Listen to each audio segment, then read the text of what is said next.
There was two siblings that unfortunately passed away in a casino garage. I'll be doing a whole bunch of news clippings from around the city of Detroit, and this one here may be a little bit of a long one as well. Let's get into it. For 3 months, and that she is trying to do better for herself, trying to get back on her feet. She told me she's a CNA, a medical assistant, and that she was actually about to start a new job tomorrow. And so I did speak with her, and I asked her, one of the questions I did ask her was to take me back to yesterday. Yesterday, I woke them up to wake them up from school. My son wasn't moving, and I kept saying, Daddy, please get up. Please. Please, let me just get up. Don't do this to me. And I tried to give him CPR because I'm a senior and a medical assistant. I've been working there since I was 17. I tried to give him CPR and I was just giving him CPR. I just kept saying, Petty, don't leave me. Don't leave me, please.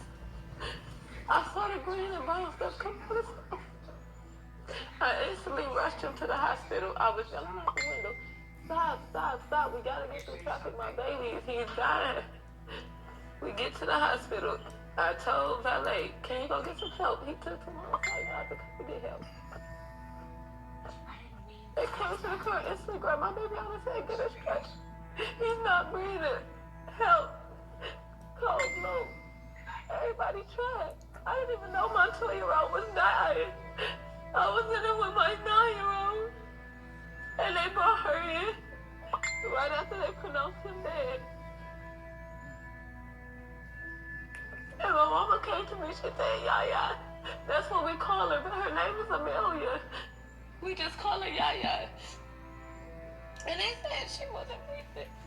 And they pronounced her dead too.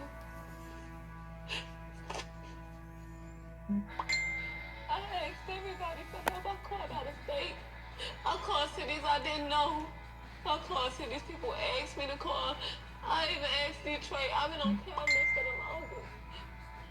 Everybody now wants to help. After I lost 2 kids, I've been asked for help. I feel like it was. I did everything I was supposed to do. They had everything. 1 second, y'all.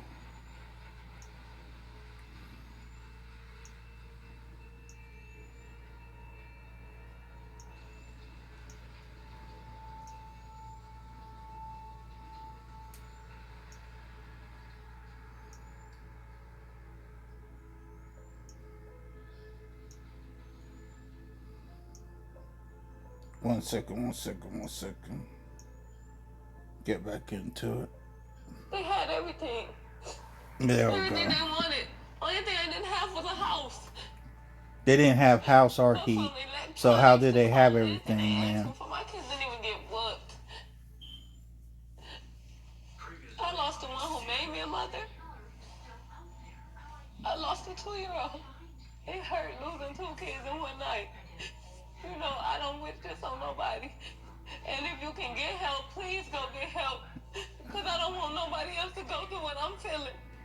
Just wherever you can get help from, if it's not from the city, the state, no other city or state, just go. Like, you don't have to suffer.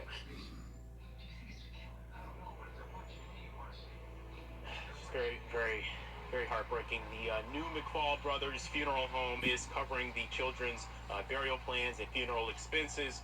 Williams, 29, she's 29 years old. She is also receiving help from Detroit Power Detroit, that organization. That's the building that we're actually standing outside of here, where we spoke to her not long ago. And so anyone who is interested in helping her family, we'll be sure to get that information on our website, WXYZ.com, and 7 News Detroit will have more from Williams on later versions of 7 News Detroit. Live on the west side, Darren Cunningham, 7 News Detroit. Darren, our hearts just go out to that family. So much pain there. It's so difficult to watch her go through that and to explain what she's been through and to still find a way to share that message for others. But our thoughts and prayers are with that family now. Carolyn. Now to an update on the story involving two children who died while living inside of the van with their mother and two other siblings. It happened on Monday afternoon, and we've learned that the mother previously tried to get shelter in the city, but she was not able to. And now the city is re-examining its process for getting residents help. Gino Vici joins us from Hollywood Casino at Greektown with more on what can be done. Yes, certainly lots of questions in light of this unfortunate tragedy involving two young children dying from what police say was exposure to hypothermia. I spoke to city officials who say having available resources in the city is not the issue. However, making sure they can connect those resources to those who need it will be the focus moving forward. I'm also told there's a lot going on behind the scenes to make sure that process is being improved and something like this never happens again.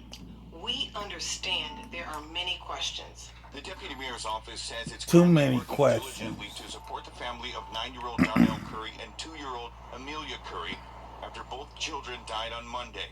Police say the two children were living in a van with their mother and two other siblings and parked inside the Hollywood Casino parking garage when their mother noticed they were unresponsive. Police say Darnell and Amelia were rushed to a nearby hospital where they were pronounced dead. And in light of their unfortunate death, the city during a news conference on Tuesday announced Deputy Mayor Malia Howard and Head of Housing Julia Snyder will spend the next 2 weeks examining the city's ability to connect resources they say are available to those who need it. The full strength of the administration is behind this effort, and my complete attention will be on nothing but this. For example, the city says calls coming in involving children should now warrant an in-person meeting and escalating the request to get them shelter. It was also revealed the mother of the two children tried to get help several months ago but was unable to. Howard, during a video news release, says there is a lot of effort behind improving this process so a tragedy like this never happens again. Both the 14-day administrative review and the DPD investigation are still ongoing. In Detroit, Gino Vici, CBS News, Detroit. Funeral arrangements have now been announced for the two children who died. Public visitation will be held next Wednesday from 11 a.m. to 7 p.m. at the new McFall Brothers Funeral Home. The two children will be laid to rest the next day following funeral services at Triumph Church. Both locations are in Detroit.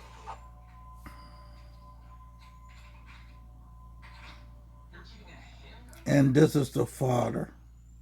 Right now, we're going to turn to our other big story of the night. Father speaking to us tonight after learning two of his kids died from exposure to the cold in a casino parking lot. Yesterday, 7 News Detroit reporter Darren Cunningham spoke to the mother of those two kids about the tragic situation. Yesterday, I woke them up to wake them up from school. My son wasn't moving. And I kept saying, Freddie, please get up. Please. Well, tonight, Darren is getting the father's side of this story, hearing about the moment he learned two of his children had passed away. Darnell Curry Sr. wiped away tears while talking with me about his children, Darnell Jr. and Amelia, and the distressing phone call he says he took from their mother, Tatiana Williams, on Monday. I went to the gym. As soon as I got on the treadmill, she called saying, can I make it to the hospital right now? They was hoping it was a sick joke, but it wasn't. According to Detroit police, 9-year-old Darnell Jr. and 2-year-old Amelia died while sleeping in a vehicle at the Hollywood Casino at Greektown parking garage. Investigators say the cause appears to be hypothermia, a tragedy stemming from homelessness. I tried. I asked for help. I asked everybody, even people out of state. But I tried to keep hotels. I tried to pay people to stay there. It wasn't working for me. You know, people just didn't like too many kids at their house. I spoke with the children's mother Tuesday evening. She told me she's been living in her vehicle for 3 months, along with Wait a minute. 3 months? and 2 teenage siblings. She says she You tell me in 3 months you can't get a hotel room. I asked him, I said, can you get your kids for me? Is that what you're trying to tell me, man? I'm homeless. I done kept a room this long. I couldn't keep it no more. They were homeless. Had Tatiana ever reached out asking to?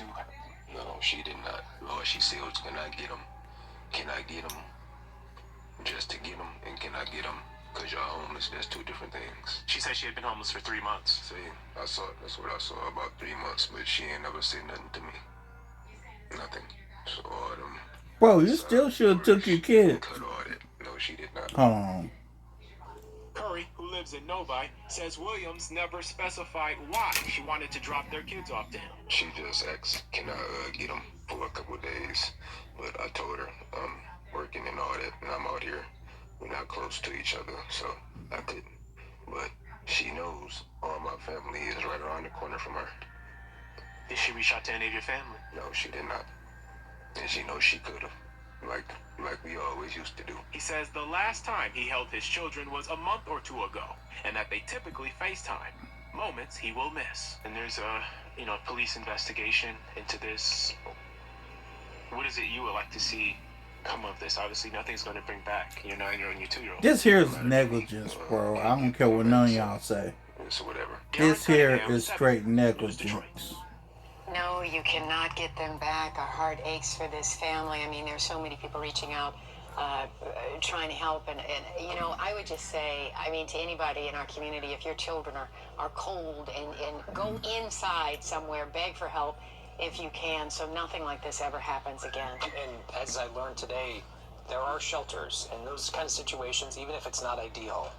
Shelters are your best policy at that moment. Shelters, there are churches, there are people who will take you in. And I know she said she asked for help, so we are not blaming the mother, because this is absolute heartache. But I'm speaking to anybody else out there. If you're in this situation, please go beg for help. Go knock on a church door. They will let you in before they let you stay out in the cold and your children could possibly die. That won't happen. Please knock on a door and ask for help. Yeah, please do. Mm-hmm. And I want to say this too, from what I found. Around that Detroit casino, within at least a mile to a mile and a half, there are at least, what I found, 4 to 6 homeless shelters in that area. So for her to say she couldn't get help, I don't know how is that possible that she couldn't get help. And then I'm gonna replay what the baby daddy just said, and I want y'all to pay attention to the last part. Right now, we're going to turn to our other big story of the night. A father speaking to us tonight after learning 2 of his kids died from exposure to the cold. Fast forward this to halfway. It's game 2. No, she did not. Pay All attention. She said was, can I get them? Can I get them? Just to get them, and can I get them? Because y'all homeless, there's 2 different things. She said she had been homeless for 3 months. See, that's what I saw, about 3 months, but she ain't never said nothing to me. Nothing. So, Now, I got to pause this. The mom ain't never mentioned once about having a hotel room or anything of that nature. Because I also saw one interview where it was supposed to be her, the kids, and I believe the grandmama was staying in the car too. So my question is, why didn't the grandmother have her own place to stay at? I got questions, y'all. other sob stories, they can cut all that. No, she did not. Curry, who lives in Novi, says Williams never specified why she wanted to drop their kids off to him. She just asked, can I get them for a couple of days? But I told her I'm working and all that, and I'm out here. We're not close to each other, so I couldn't. But she knows all my family is right around the corner from her. Did she reach out to any of your family? No, she did not. And she knows she could have. Like we always used to do. He says the last time he held his children was a month or two ago, and that they typically FaceTime. Moments he will miss. And there's a, police investigation into this. What is it you would like to see come of this? Obviously, nothing's going to bring back your 9-year-old and your 2-year-old. It doesn't matter to me. Can't get them back, so it's whatever. Darren Cunningham, 7 News Detroit. No, you cannot get them back. Our heart. My cousin made a mistake and look at. Hold on. My cousin made a mistake and look at how the world is judging her. The cousin of the mother who took her 5 children and their grandmother to the 9th parking lot level of the Hollywood Casino early Monday morning. And when the gas ran out of their car, so did the heat. And 2 of her kids, a 9-year-old boy and a 2-year-old girl. I know you probably don't, but if you want some turkey necks and beans, they don't. Help. Oh. She asked the right people. She was scared of what the world would think of her, so she did privately the right thing. She asked the city, and what they do, they told her they couldn't help her. And the mayor acknowledged that because of this incident, he is asking the deputy mayor, as well as the housing director, to review this situation and then come back with policies to help those who need housing. If during the day you are in danger of homelessness, you call the hotline. It's spelled in well-publicized 866-313-2520. But if it's after 6 o'clock at night and an incident's happened, you've been pushed out of the house, you're in an emergency situation, go to your police precinct. New details tonight about the 2 children who died in their mother's van early Monday morning. We're learning that the mother who was living in that vehicle with the grandmother and 5 children had reached out to the city of Detroit for help. CBS News Detroit's Walter Murphy is in Greektown with the latest on this With some tragedy. hot sauce in there, and they good. We learned that mother reached out to the city 3 times, and she never got the help that she... Where is it? There we go. We learned that mother reached out to the city 3 times, and she never got the help that she needed that could have potentially saved her children's lives. I am told in the housing department that we do know that this family reached out to our homeless response team on November 25th. Just 1 day after a 9-year-old boy and a 2-year-old girl died from suspected hypothermia while living inside of a minivan with their mom, grandmother, and 3 other children, Detroit Mayor Mike Duggan questioned the effectiveness of the city's homeless response team after it was discovered that the mother had called the department 3 times over the last year, most recently in November, as the city braced for the first cold snap of the season. I will conduct a review of the service delivery and coordination within the next 14 days. Also within the next 14 days, I'll be reviewing a history of the family as it relates to their calls for service. Director of the Housing Department, Julie Schneider, as well as Deputy Mayor Malia Howard, have been tasked by Mayor Duggan to find out why the homeless response team didn't follow up with the family. And he's giving them 2 weeks to come up with a plan of action to make sure tragedies like this never happen again. My complete attention will be on nothing but this moving forward. No family, no mother should ever have to endure such hardship and heartbreak. The heartbreaking part of this is that there were family shelter beds available just a few miles away from where the family pulled in to their Greektown structure. The chaplain at New McFall Brothers Funeral Home tells our newsroom that they're going to be covering the entire cost for both of those children's funerals, but a date has not been set yet. Reporting in Greektown, I'm Walter Murphy, CBS News, Detroit.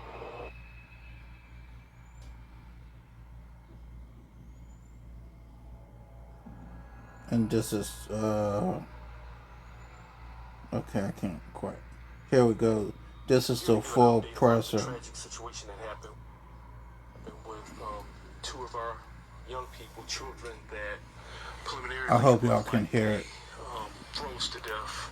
This is the presser of the 2 children that died from hypothermia. In nature, as we continue with our investigation, so therefore it could be subject to change, and I'll give further updates later. But the children were asleep in a car on the 9th floor of a casino parking structure, the Hollywood Casino. The mother realized that her 9-year-old son wasn't breathing. Also, previous to that, she had already called a friend, another, close relative. Okay, let me write to help down. Because with the vehicle not running, trying to figure out whether it was a mechanical failure, it had ran out of gas, so they were already on site in another vehicle, attempting with gasoline to get the vehicle started. When the mother realized that her son wasn't breathing, she did make a 911 call, but the friend in a Buick immediately transported the 9-year-old put them in the car and transported them to Children's Hospital. While en route to Children's Hospital, as they checked on the other children that were in the van, and it was a total of 5 children in the van, they realized at some point that the 2-year-old wasn't breathing, and so a telephone call was made to the friend that was transporting the 9-year-old at Children's Hospital to return so that the 2-year-old could be picked up. Once the vehicle returned, the Buick, we have videotape where we see the whole entire family get into the Buick, and they all were transported to Children's Hospital. With that, like I said, the call came in at 12:12 from the mother. It was very limited information that was given to our 911 call taker as to the location of where everything was happening. It was just at the casino, no description of the vehicle, etc. Our call taker continuously kept the line opening, trying to identify where and the description and what was going on. A 911 call taker called the mom back numerous times, and ultimately we received a call from the hospital that they had 2 children there who were deceased. Our officers responded to the hospital. The hospital had notified us at 12:47. Officers, like I said, responded to the hospital, and from there we continued with the investigation, talked to the mother, and also talked to the grandmother, and they were able to give us some signal locations as to where the van actually was that was parked on the 9th floor at the Motor City Casino. And so we do know that on that day and time that the temperatures were below 32 degrees, and from all talking to hospital staff, and of course ultimately the medical examiner will determine the cause of death, but just on the surface right now it appears that it was exposure to hypothermia. So at this point I'll be around to answer additional questions, but I'll turn it over to the mayor, and at the end of the press conference we'll answer questions. Thank you all. Thanks, Chief. It's a terrible day in Detroit as we deal with the tragic loss of 2 young people, and it's got to make us rethink everything that we're doing. This one's going to be a long one. Part of this is that there were family shelter beds available just a few miles away from where the family pulled in to the Greektown structure, but it brings home the point that having services available doesn't mean very much if the residents who need them don't know how to access them. I meet every 2 weeks with the police chief and all of the command staff to talk about what's going on. And last winter, the commanders were telling me that they were picking up unsheltered individuals in the evening and taking them to shelters and couldn't get them in, which made me very angry because I thought we had contracts that shelters did not turn people away. But we got our housing and redevelopment team together with the Detroit Police Department and dramatically changed things for the winter. We added 400 more shelter beds, going from 900 to 1,300 for this winter.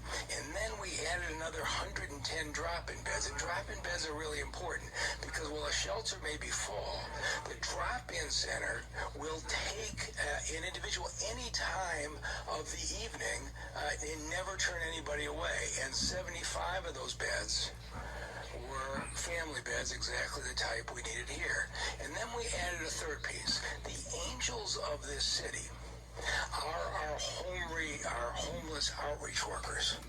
What they are doing out in the cold and talking to our individuals about their problems every day is remarkable. But DPD complained that in the evening they did not have the access to the homeless outreach workers. And so this winter we put the outreach workers on 24-hour shifts, continual service, so that any time of the day or night DPD can immediately reach an outreach worker and place an individual. And all winter long, I have heard great compliments in the way the Detroit police are working with the outreach team. As people in the city know, our officers do not treat the homeless with a criminal response. They almost invariably go out with an outreach worker talking about where they could go. So,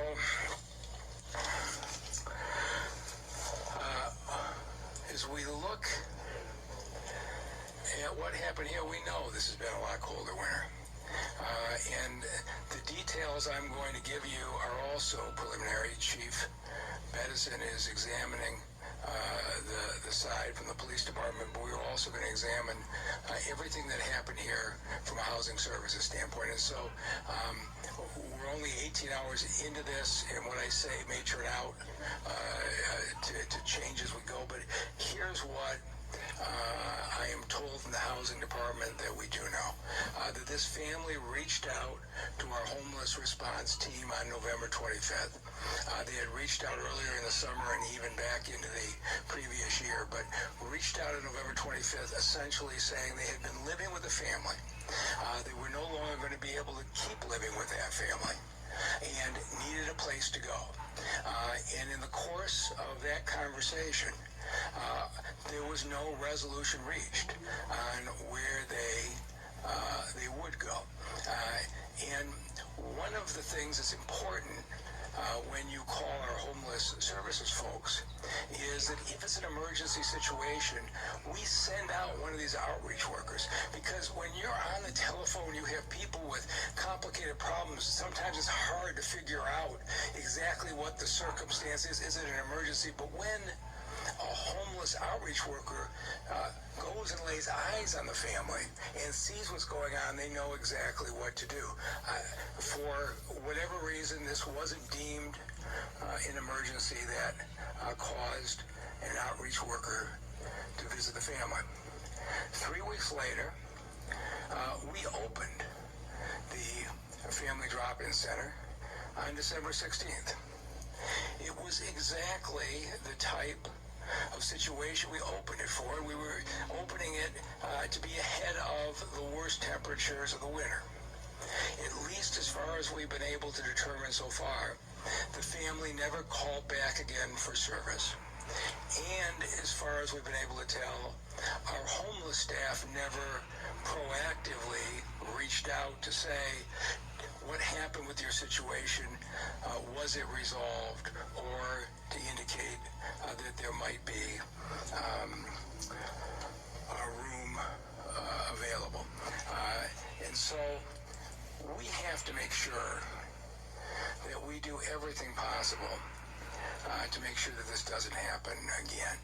And I'm not trying to talk about an individual employee. I'm talking about the system as a whole. Are we doing everything to make sure people in this city know how to access this critical care? And so I have asked Malia Howard, our deputy mayor, and Julie Schneider, the head of Housing and Revitalization Department, to come back to me with 2 weeks with plans to review this and address it. One, obviously, is the history of the circumstances on this family. But I want a review of our call center and the housing specialist. I've heard times that people say, I called and they asked me a lot of questions about classification and the like, and I came away confused. I want to make sure that when people call, they get very clear options when that phone call is made. And I am asking them to put a policy in place that any time minors are involved experiencing homelessness, that our outreach workers automatically do a site visit. Anytime we've got children in danger of being on the street, I want that outreach worker face to face and identify what the situation is and make sure it is resolved. And finally, I'm asking for a review of our public information process. As you can probably gather, it was up late last night, and I went and I looked at the media coverage when we opened the Family Drop-In Center on December 16th. It was remarkable. On all TV stations, all newspapers, all social media, we had extensive coverage that that service was there. But the reality is that somebody living in a car, somebody living on the street, isn't getting that information. And I want us to think through how we make sure the people who need it the most know that we are there for them. The people in this city who are working on this are remarkable. You have got churches, you have got nonprofits, you have got warming centers. You have a lot of people in the city willing to step up and help during the winter. But I think it's really important right now that we just clarify to everybody two simple rules, and we have to do this to make sure it doesn't happen again. If during the day you are in danger of homelessness, you call the hotline. It's spelled in well-publicized 866-313-2520. But if it's after 6 o'clock at night and an incident's happened, you've been pushed out of the house, you're in an emergency situation, go to your police precinct. Because in this city, our police work hand in hand with our homeless prevention folks. And if you get to the police precinct, you don't need to navigate anything. The officers there will greet you, take care of you, and make sure you get to the shelter that you need. We just can't have something like that happen in this city again. So the deputy mayor and the head of Housing Resources have been on their assignment for about 2 hours. I know they'll get it done thoroughly and competently. And with that, I'll introduce the deputy mayor, Malia Howard.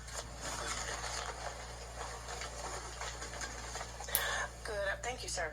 Good afternoon, everyone. As we stand here today, we do truly mourn the loss of these two children. It is completely tragic, and our hearts are heavy. No parent, no family, no mother should ever have to endure such hardship and heartbreak. And so our hearts go out to her and to her mother and her extended family. As Mayor Duggan just stated, over the course of the next 14 days, my team and I, along with Director Schneider and the Housing Department, will undertake a complete process review of what has happened. And we will provide the mayor with that feedback and those actionable items within 14 days. But I want to say this. If you are experiencing homelessness, if you are living in your vehicle, if you are on the imminent danger of being put out, please contact 866-313-2520. Again, please continue to pray for this family. As Detroiters, I know that we will lift them up in our hearts and do so. But please, again, if you know of anyone or if you yourself are experiencing these issues, please call 866-313-2520. Again, as Mayor Duggan stated, if it's after hours, please go to the nearest police precinct. Please. This is to support you and your families. So please know that we are here for you and continue to serve you. And again, the full strength of the administration is behind this effort, and my complete attention will be on nothing but this moving forward. So thank you. I'd like to bring up Director Julie Schneider from the Housing Department. Can Stonyfield organic yogurt save the world? That's a lot to ask of yogurt. But if it's a really good yogurt, made with high-quality ingredients and no harmful pesticides, it can absolutely save your day. Stonyfield Organic. Good on purpose.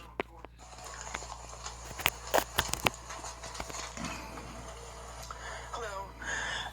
We're certainly saddened to be here today as we mourn these tragic losses. I certainly share in the sorrow as we mourn the death of two of Detroit's children. Just 2 weeks ago, I was out with the outreach teams on the east side of Detroit as part of the annual count of unsheltered households. I wanted to go out with our outreach teams. I wanted to see the work that they do every day. I wanted to talk to individuals and households who were experiencing homelessness. While we were out that night, we encountered one gentleman on the side of the road. He was quite literally shivering that night and needing help and wanting help. I called for a lift ride while our team waited with him and talked to him. And that lift ride took him to one of our drop-in shelters as all of our outreach teams were out that night conducting outreach. As the mayor mentioned, this winter has been colder than previous winters and has been difficult in making sure and highlights the need to provide these services. In preparation for this winter and based on residents' need, we brought in an additional 400 shelter beds since December of 2023, and an additional 100 drop-in shelter beds for residents who are sleeping outside or who are in cars. We've expanded the work of those outreach teams like the one that I accompanied. They're out every day, meeting with unsheltered households, working to connect them to services such as shelter, housing, every single day. And that work was expanded to 24/7 since last year. In light of these tragic events, as the mayor and deputy mayor said, I will conduct a review of the service delivery and coordination within the next 14 days. Also within the next 14 days, I'll be reviewing a history of the family as it relates to their calls for services and for those experiencing homelessness. And I believe with that, we will open it up for I'm sorry. So at this time, we'll open it up to the media for questions, and I can already tell you that as far as the investigation, there's not a whole lot I can say, but we'll take the first question.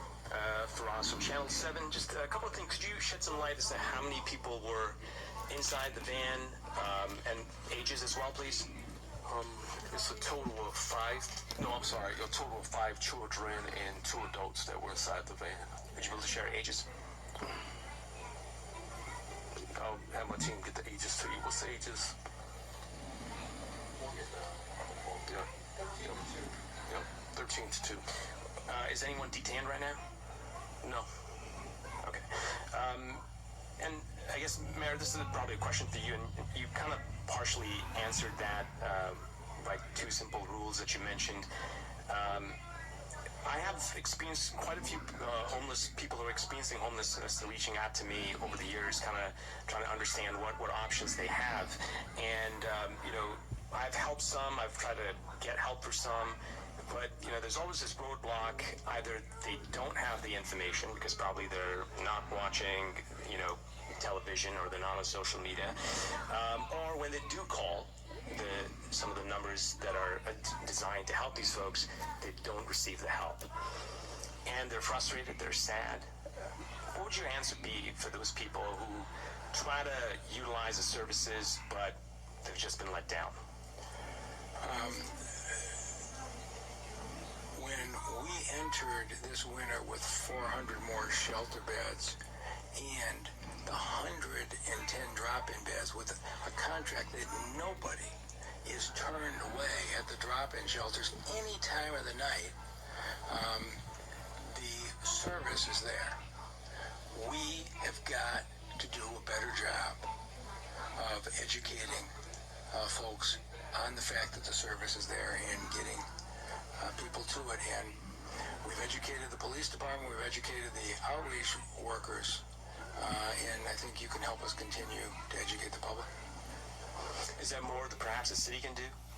Yeah, that's what I'm asking the deputy mayor and the housing director.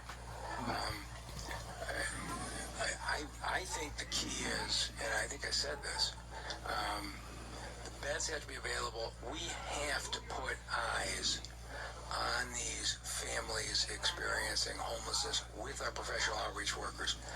We have to get them physically there and get an immediate response. You just learn so much more being with them than you get off of a phone call. And I do expect we are going to dramatically expand the site visits of the outreach workers, particularly with regard to families with children.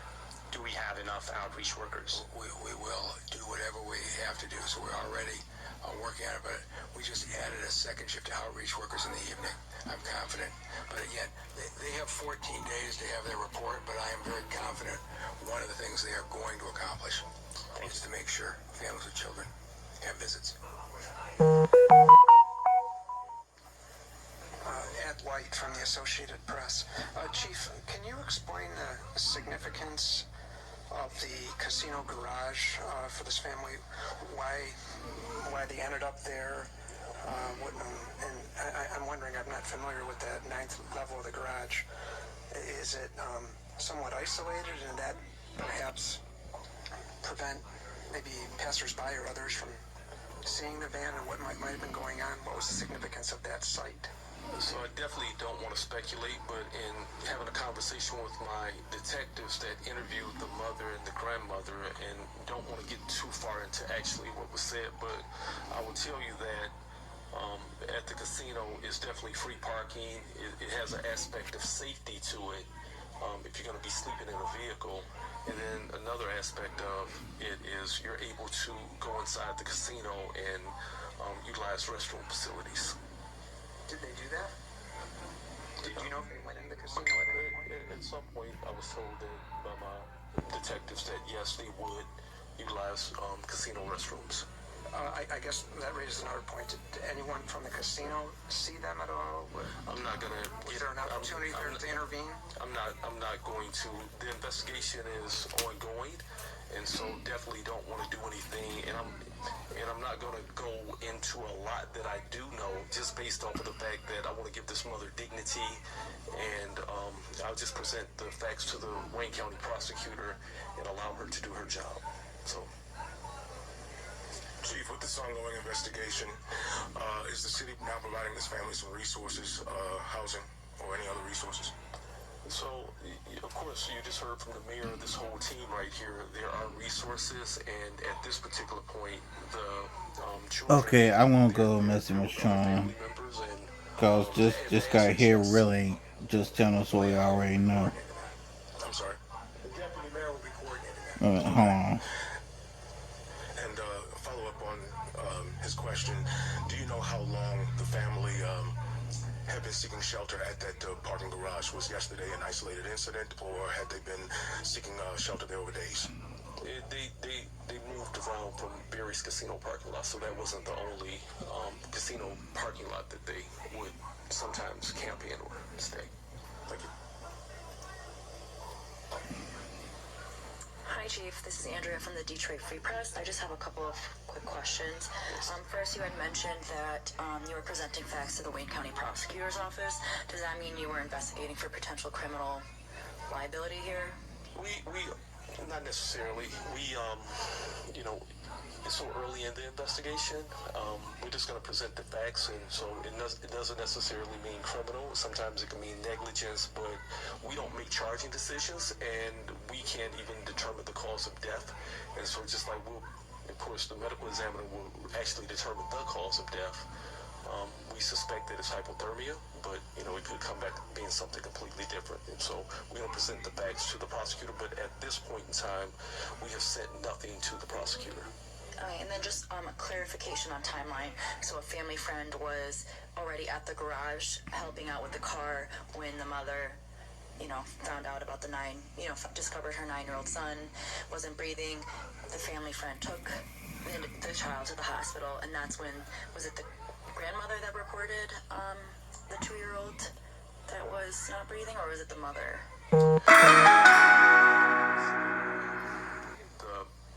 The grandmother. It was the grandmother. Okay, grandmother. And then, last question, how were, the other children, how were they dressed? And how were they found when they were found? Were they in proper clothing, or? Yeah, see that, I don't want to get into that detail of the investigation, but we'll present those facts to the Wayne County prosecutor. But the only thing I'll say is this, for the good of the public, that in temperatures like this, a vehicle will not insulate you from exposure. So therefore, if you're out there, and I'll just use this example, because I've been thinking about this over and over and over. you ever leave a gallon of water or a gallon of milk in your car, and the next day you go to it, it's frozen solid. And so for anybody that's out there now, Now that's cold. just seek shelter. Okay, thank you. I'm gonna go to messing with Sean, excuse me, and this is what her commentary is about it. Shout out to Messing with Sean.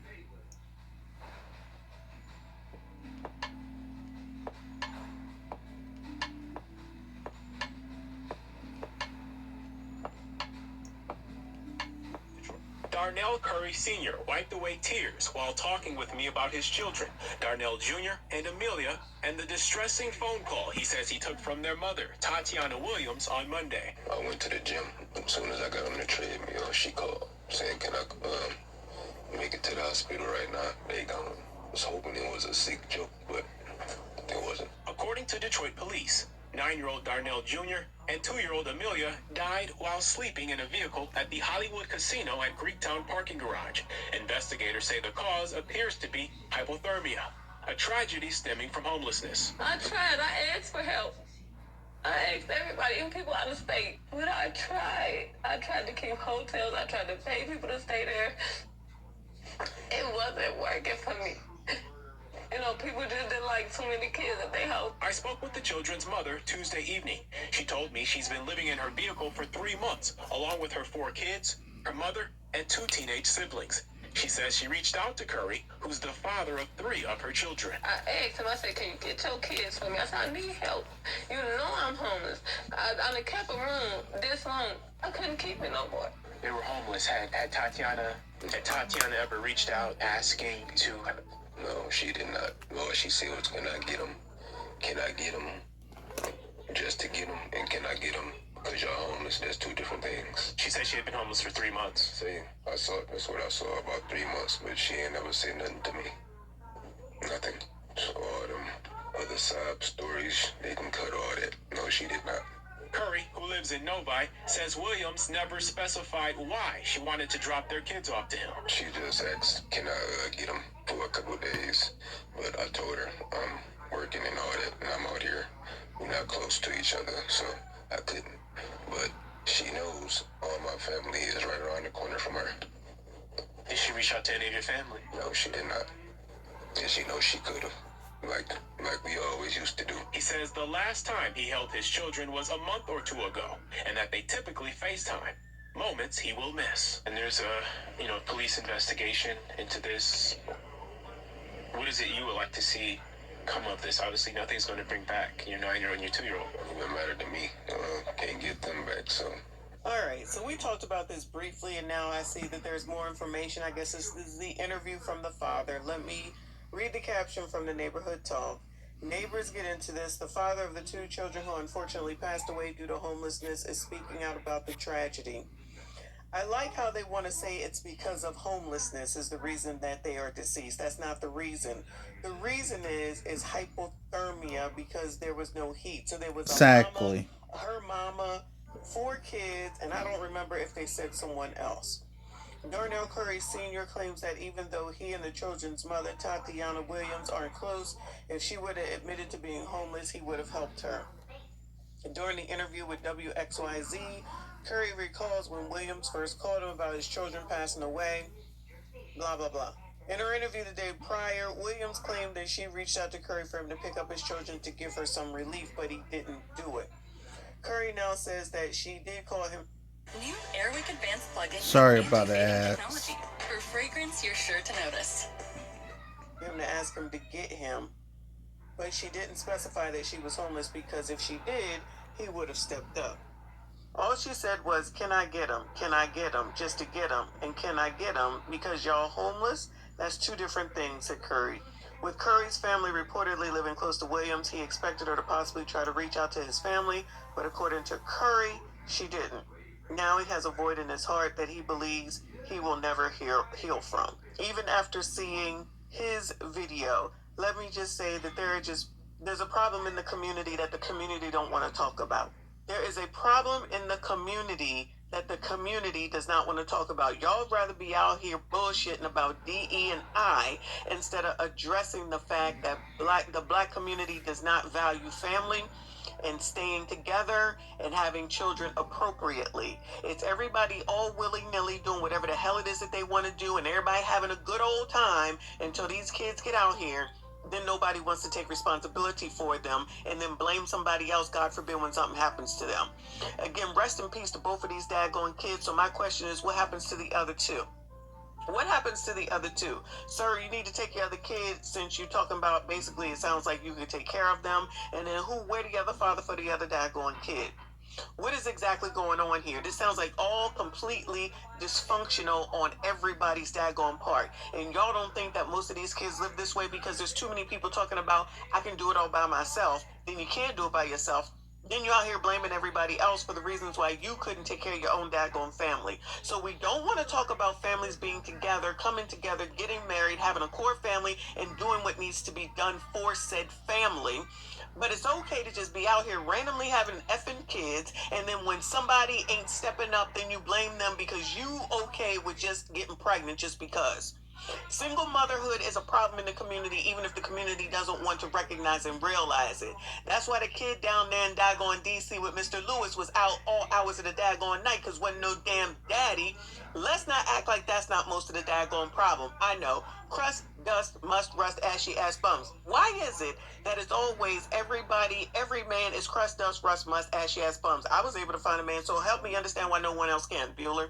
Help me understand why when someone talks about getting married, marriage isn't gonna mean anything. You can still be alone being married. Well, with that type of attitude, of course that's what it is. Because all you biatches want to do is listen to other biatches and take on their daggone trauma, and then your life is effed up, and then you blaming the government, Donald Trump, Joe Biden, your baby daddy, your mama, and me. No, not our responsibility. We don't give a damn. We tired of this stupid ass story when y'all don't ever want to listen to what needs to be done in advance of it getting to this, not this extreme, but getting to these dumbass situations.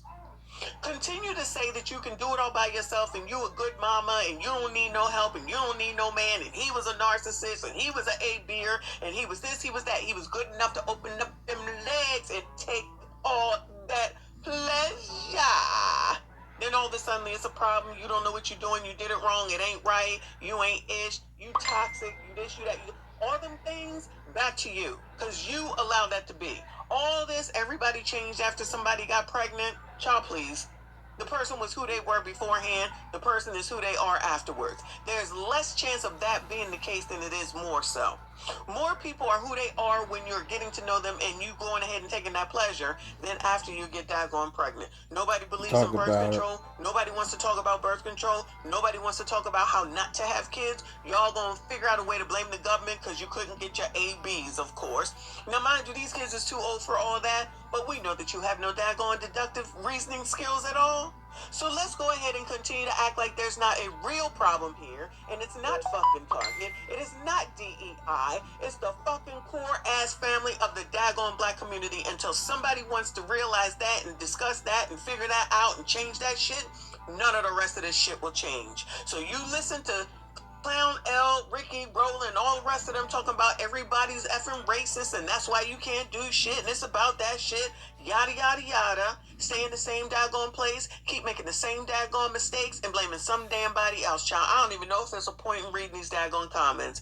Let me go ahead and get a few, cause child, first one said, so could he not put his kids under his roof?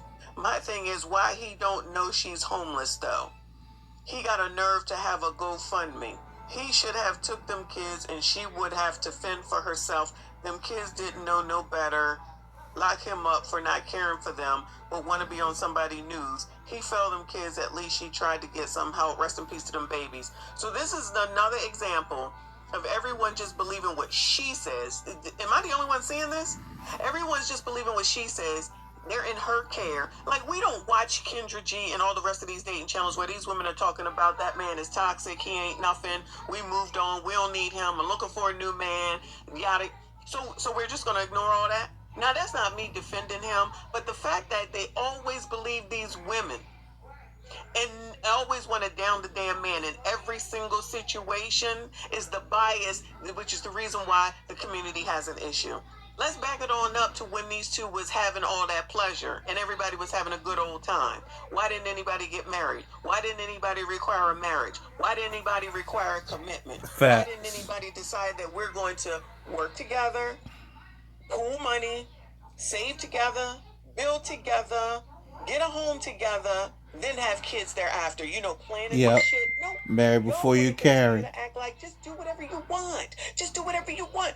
This is what you get when you have a do whatever you want type of time and attitude. When I say plan, get married, have a family, pool money, y'all say that's acting white. Y'all say that's what white people do. That's all white. That's white. You a white supremacist. Fine, I'll be a white supremacist. But guess what? You build together, you work together, you vet people out, you decide when you have kids, not just randomly having fucking sex, and then you end up having 3 daggone kids. Child, miss me with the you don't know, I know. You don't just randomly have 3 damn kids. Save that shit for your mama, because I'm not believing it. Keep on doing things the way they have been done. You'll continue to see these results. I have no empathy and no sympathy for neither one of them. Rest in peace to those kids. That's it. That's all.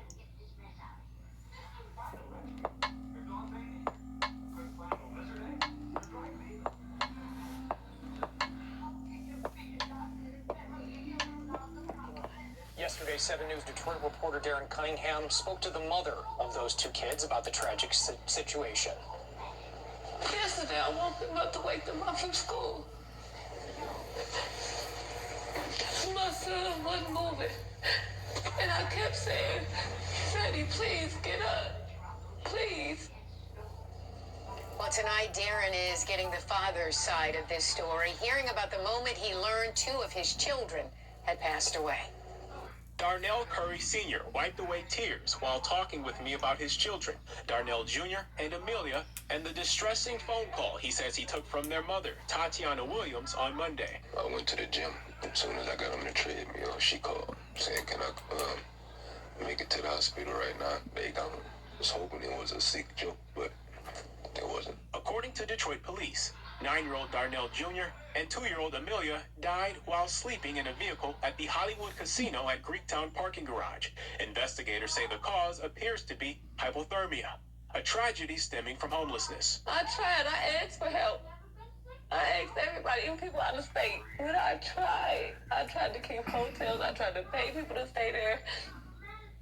It wasn't working for me. You know, people just didn't like too many kids at their house. I spoke with the children's mother Tuesday evening. She told me she's been living in her vehicle for 3 months, along with her 4 kids, her mother, and 2 teenage siblings. She says she reached out to Curry, who's the father of 3 of her children. I asked him, I said, can you get your kids for me? I said, I need help. You know I'm homeless. I done kept a room this long. I couldn't keep it no more. They were homeless. Had Tatiana ever reached out asking?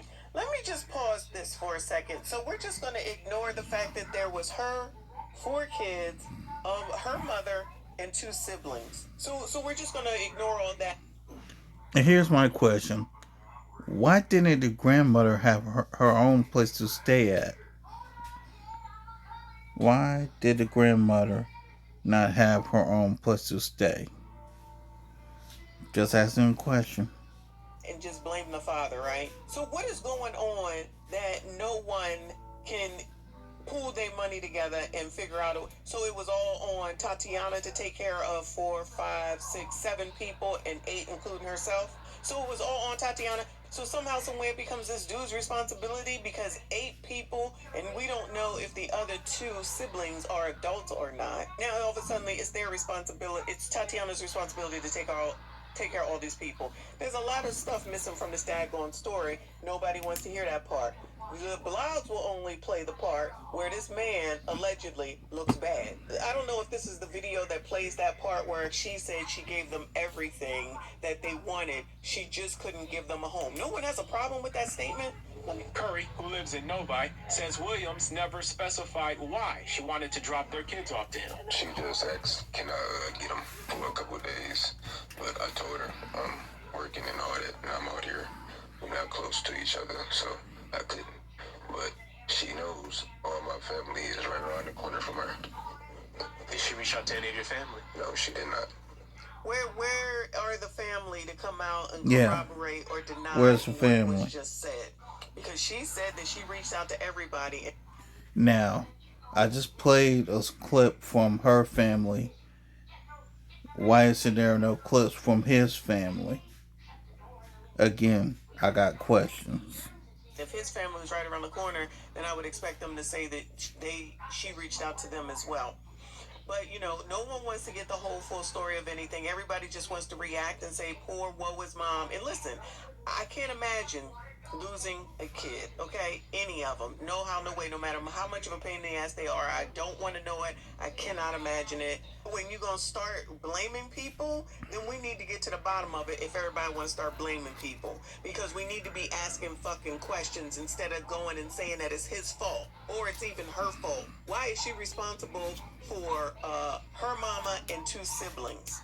What's going on with that? The mama can't work. Depending on the siblings, they can't do anything. It all gets put upon her.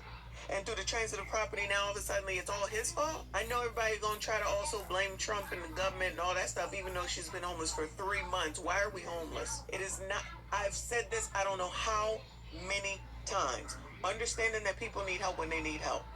But if you think that the government is going to be your savior and help anytime and whenever you need it, you are sadly mistaken. Facts. When are we going to understand and look into and learn and know that adults need to take care of their daggone selves? You got no one else to depend on but yourself. Maybe, though, if you decide that you want to work with a partner, get together, get married, build something together, and then have kids, then maybe it may work out a little bit better. But keep listening to people that's just going to poo-poo that away and then wait until a tragedy like this happens, and then all of a sudden it's not right, it's not fair, and you got all the empathy and sympathy of the world.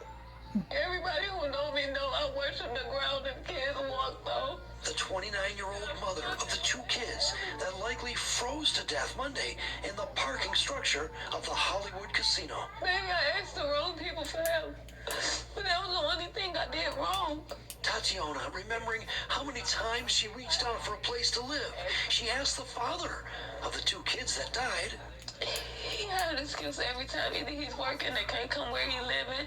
He live with a female, and the parents and them don't want kids there or something.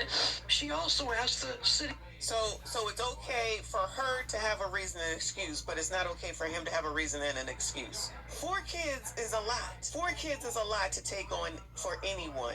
Imagine that you are in your home with your significant other and your kids, and then someone in their 4 kids wants to come and stay with you. How do you think that's going to work out? So no one has any smoke for any of those people, but of course you automatically have smoke for the daggone father.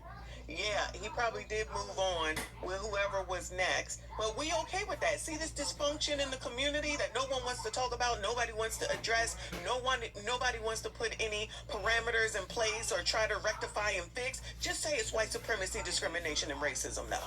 City of Detroit for help. I reached out in November. I reached out before that. I've been on the CAM list for a long time. And every time I called and asked if they have a bed, they said they don't have family beds. So the 7 of them had been sleeping in their 2002 Town and Country van since November. But the kids had everything else. They ate every day, all day. Since November. Goodies, food. They didn't want for nothing. Every day they went to school. What about a home over their head and some heat?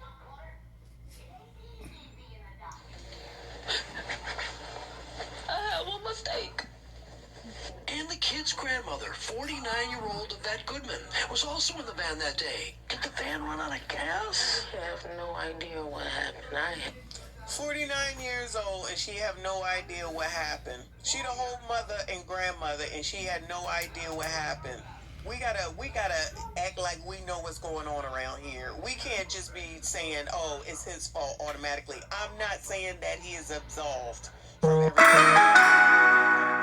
Let's have the adults in these kids' lives right there in their face and then try to act like they are absolved just because there happens to be a baby daddy. This is the whole mother and grandmother. What the hell was she doing? She don't know what happened? Y'all, come on now. Please stop this. I have no idea. Did you fall asleep? Yes. And then when you woke me night, I fell asleep. I usually This is the only night she fell asleep. be woke. And when you woke up, what happened? My grandson wasn't moving. A GoFundMe account has been set up to help the family. And that's one of the reasons we did set the GoFundMe up, so she will be able to have housing for herself and the children, her other remaining children. We'll put a link to the GoFundMe account on our website, fox2detroit.com. That's all I wanted to do was sleep somewhere safe. In Detroit. I think that there's something wrong here. It ain't got shit to do with that baby daddy. It has to do with priorities. That has to do with we need to freaking teach people. The mama didn't know. She didn't know. So who's in charge? Well, mom is being detained. Police will not say that she's arrested, but detained at this point. I want to paint a little picture of what these children have been enduring. When police went up to the van earlier today to seize evidence, they found just a couple of blankets inside and the two children that were frozen to death. The 2-year-old wearing a T-shirt and a pull-up, and the 9-year-old wearing a T-shirt and joggers. Now that 2-year-old should be in pajamas at least. So that doesn't sound like, that doesn't make any sense, y'all. We don't blame the father for that.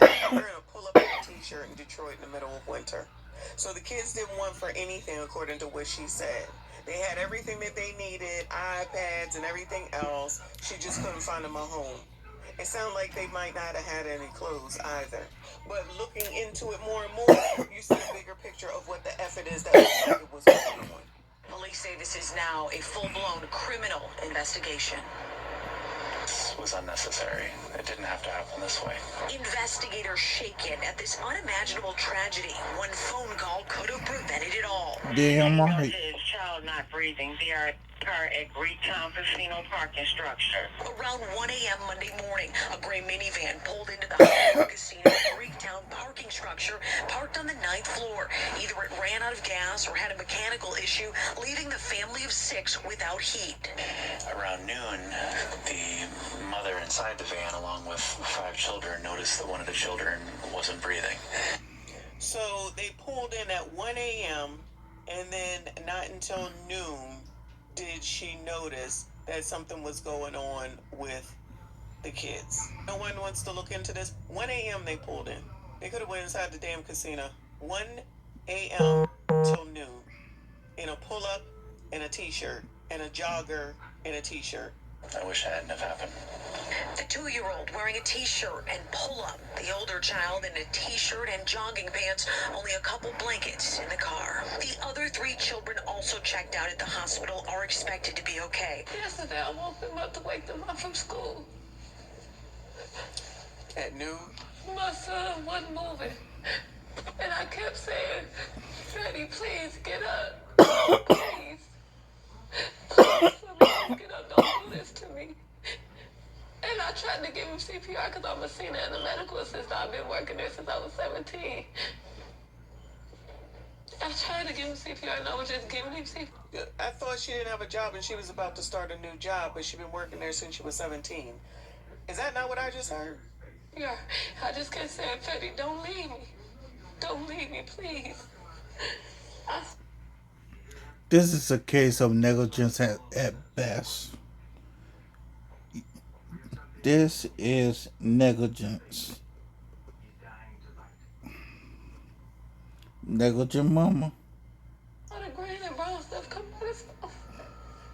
I instantly rushed him to Negligent mama. Negligent grandmama. I said what I said. the hospital. I was yelling out the window, stop, stop, stop. We gotta get through traffic. My baby he's dying. We get to the hospital. I told valet, can you go get some help? He took too long, so I got out the car to get help. They came to the car instantly, grabbed my baby out and said, get a stretcher. He's not breathing. Help. Cold blue. Everybody tried. I didn't even know my 2-year-old was dying. I was in it with my 9-year-old. And they brought her in right after they pronounced him dead. And my mama came to me, she said, Yaya. That's what we call her, but her name is Amelia. We just call her Yaya. And they said she wasn't breathing. And they pronounced her dead too. I asked everybody for help. I called out of state.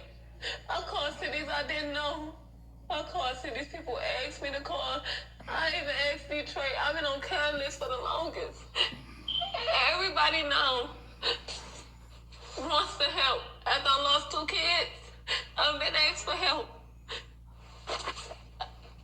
I feel like it wasn't their time. I did everything I was supposed to do. They had everything. Everything they wanted. Only thing I didn't have was a house. So does that make sense? Does that make sense? They had everything they wanted. The only thing they didn't have was... Anyway. No words. No words. From electronics to clothes, anything they asked me for, my kids didn't even get whooped. I lost the one who made me a mother. I lost a 2-year-old. It hurt losing 2 kids in one night. You know, I don't wish this on nobody. And if you can get help, please go get help. Because I don't want nobody else to go through what I'm feeling.